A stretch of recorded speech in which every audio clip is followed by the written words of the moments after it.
Okay, let's go on to the first stage. Stage 1, the looting. The first stage comprises robbery and killing in border fights. Endless combats broken neither by peace or armsticles. It is marked by killing of men, carrying away of women and children, looting of herds, burning of dwellings, and robbery. Even if the offenders are defeated at first, they return in stronger and stronger bodies, impelled by the duty of blood feud. Sometimes, the peasant group may assemble, may organize its militia, and perhaps temporarily defeat the nimble enemy, but mobilization was too slow, and supplies to be brought in the desert too costly for the peasants. The peasants' militia did not, as did the enemy, carry its stacks of foods, its herds, with it into the field. Therefore, in such cases, in the long run, the small but compact and easily mobilized body constantly defeated the greater disjointed mass. This was the first stage in the formation of state. The stage may remain stationary at this point for centuries or for 1,000 years. Gradually from this first stage, there developed the second, in which the peasant, though thousands of unsuccessful attempts at revolt, had accepted his fate and has seized every resistance.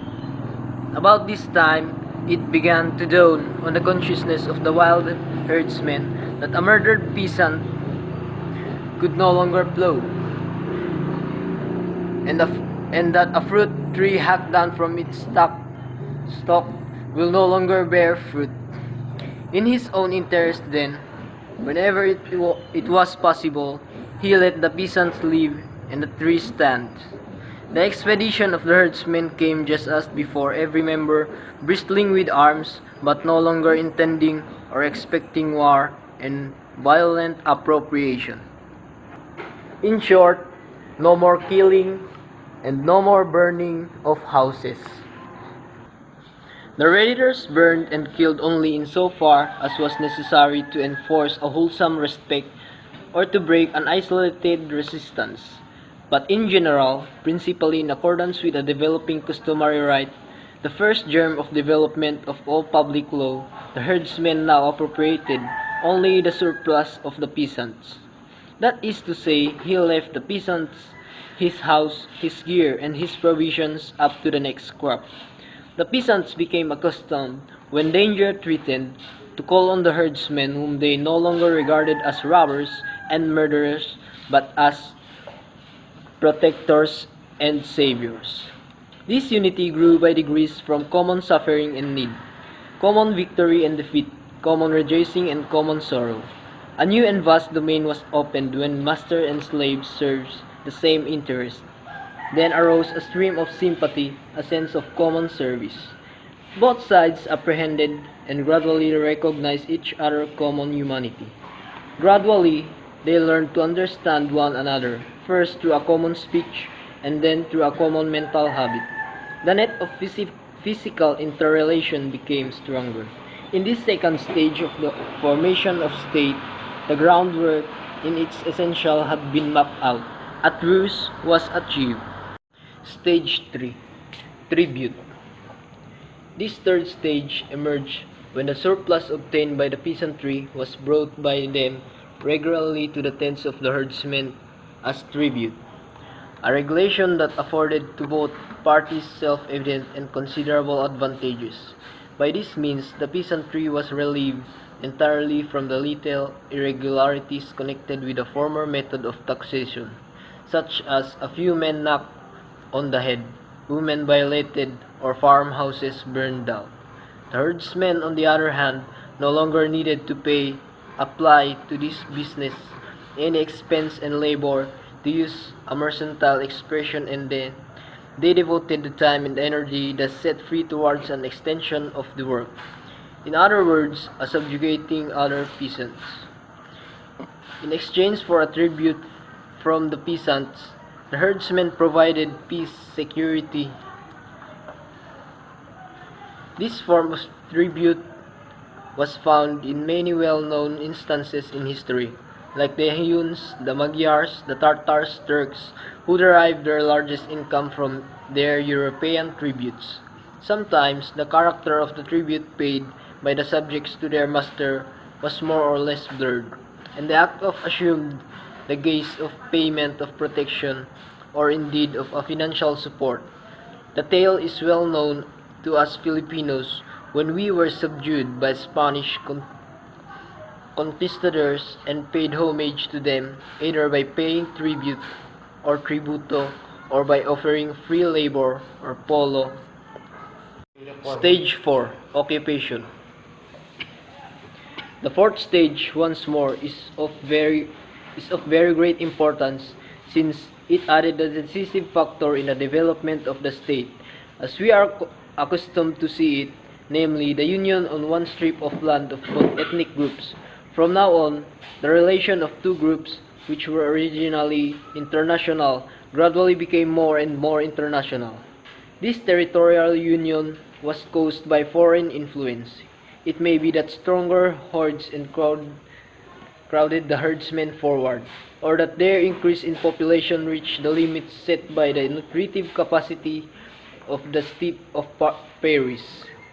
It may be that a great cattle plague forced the herdsmen to exchange the unlimited scope of the prairies for the narrow or some river valley. In general, however, international cause some along sufficed to bring it about that the herdsmen stayed in the neighborhood of their peasants.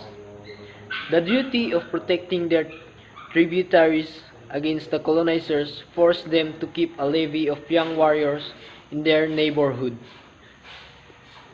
And this was at the same time an excellent measure of defense since it prevented the peasants from giving way to a desire to break their bonds or to let some other herdsmen become their overlords. However, more powerful herdsmen arrived and occupied the territories held by the previous herdsmen. They created their centers of powers and from these centers controlled their subjects, mainly for the purpose of gathering their tribute, paying no attention to them in other respects. They allowed them to administer their affairs, carry on their religious worships, settle their dispute, and adjust their methods of internal economy. Stage 5. Monopoly. The logic of events pressed quickly from the fourth to fifth stage. The fashioned almost completely the full state, quarrel arose between neighboring villages or clans that the lord no longer were permitted to be fought, since by this capacity of the peasants for service would be impaired. The lords assumed the right to arbitrate, and in case of need, to enforce their judgment. In the end, it happened that at each court of the village kings or chief of the clans there was an official deputy who exercises the power, while the chief were permitted to retain the appearance of authority. In the medieval feudal society, the villages were, as a ruler, surrounded by a circle of hamlets where their serfs lived. They tilled the field of their lords in the immediate neighborhood, grew grain, or herd the cattle. The only thing that was not typical here consisted in the lords not living in isolated castles or halls, but were settled in villages among their subjects. In the early modern times, colonized people in the Asia and Africa saw monopoly in all forms. In the Philippines, for example, it is a well-known fact that the Spaniards governed almost all facets of Filipino life: political, economic, social, cultural, and even spiritual. Stage 6. The State. In this stage, powerful landlords choose a king. In all places, the same results were brought about by force of the same socio-psychological causes. The necessity of keeping the subjects in order at the same time of maintaining them at their full capacity of labor led step by step from the fifth to sixth stage, in which the state, by acquiring full internationality and by evolution of nationality, was developed in every sense. The need became more and more frequent to interfere, and ally difficulties to punish or to coerce obedience, and thus develop the habit of rule and the usage of government. The two groups, separated to begin with and then united on one territory, were at the first merrily laid alongside one another, then were scattered through one another like a mechanical mixture. They intermingled, united, and amalgamated in customs and habits, in speech and worship. Soon, the bands of relationship united the upper and the lower strata. In nearly all cases, the master class picked the handsomest virgins from the subject races for its concubines. A race of bastards thus developed, something taken into the ruling class, sometimes rejected, and then, because of the blood of the masters in their veins, became the born leader of the subject race. In form and in content, the primitive state was completed.